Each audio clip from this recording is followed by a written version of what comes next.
You came in with your newborn wrapped snug in a blanket like an adorable little pastel burrito.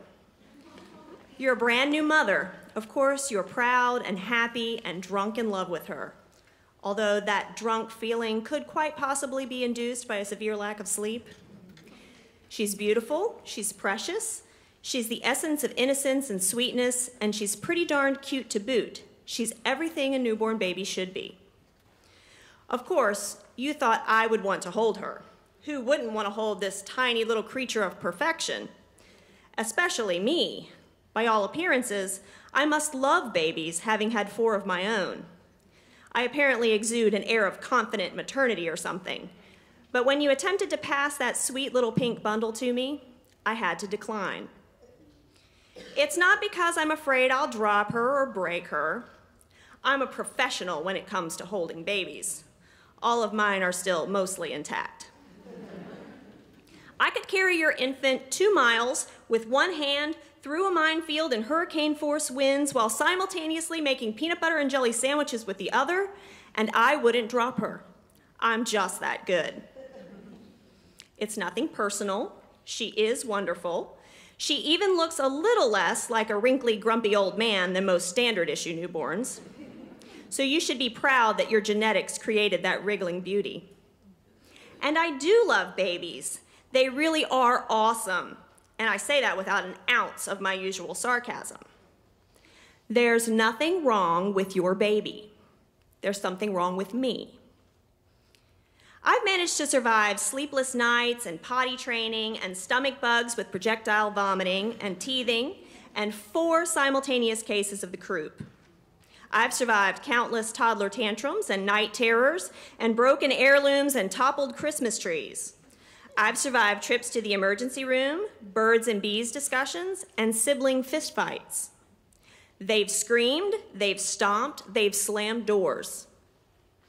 I've screamed, I've stomped, I've slammed doors. I've made it through most of the really hard stuff. My youngest is 11. I'm proud to say that she's completely potty trained and has been sleeping through the night for quite some time. She even managed to fix her own pancakes for breakfast this morning with 0 help from her mom, so she's on her way to self-sufficiency. I haven't had to soothe away a midnight nightmare or wipe a butt in years. Truth is, I really don't want any more kids.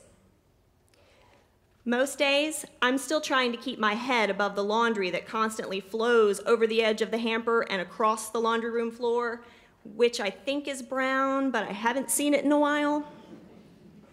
I'm surviving teen angst and eye rolls and the questioning of authority and pre-algebra homework and broken curfews. I'm struggling to get them through school and keep them fed and the bills paid. Right now, my counter is covered with dirty dishes.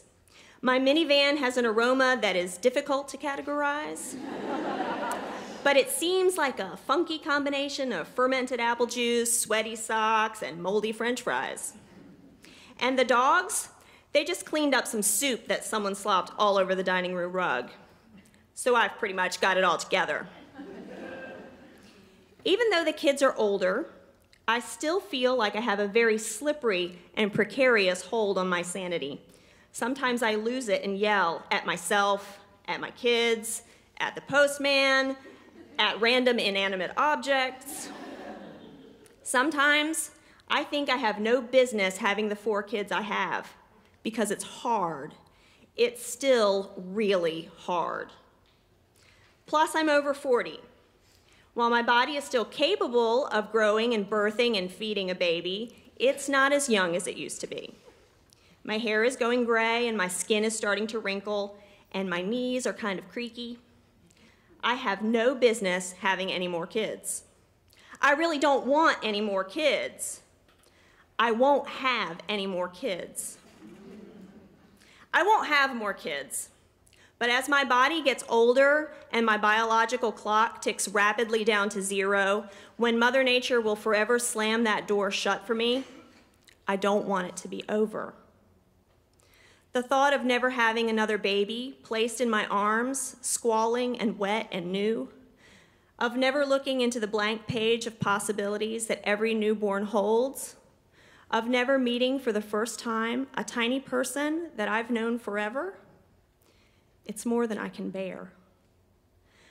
I will never again hear the first time a little one says mama and know they are calling me.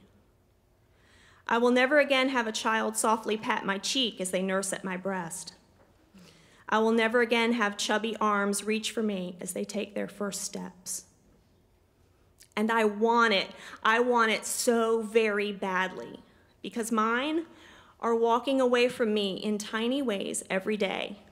They don't need me. I can't hold them anymore. My oldest is 19 years old and 6'2", so that would be awkward. I wouldn't want to hold them back, and still I want to. I have always pushed them toward independence, encouraging their first words, their first foods, their first steps, and yet we mothers are our own worst enemies. Even as we are pushing them from our nest, we are mourning the loss of our babies. Motherhood is so very bittersweet. I miss them, my beautiful babies, with feather-soft skin and peach fuzz hair and tiny pearl-shaped toes. But I really don't want any more kids. So you see, I can't hold your baby. I can't smell her fresh newborn smell or feel the way her body molds to my body or watch her little fingers furl and unfurl as they reach toward me. I can't feel her solid grounding weight in my arms because it just might be enough.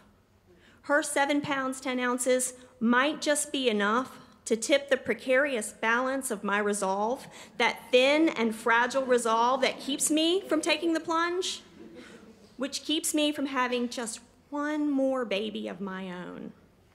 My weak and creaky knees might just crumble under her weight.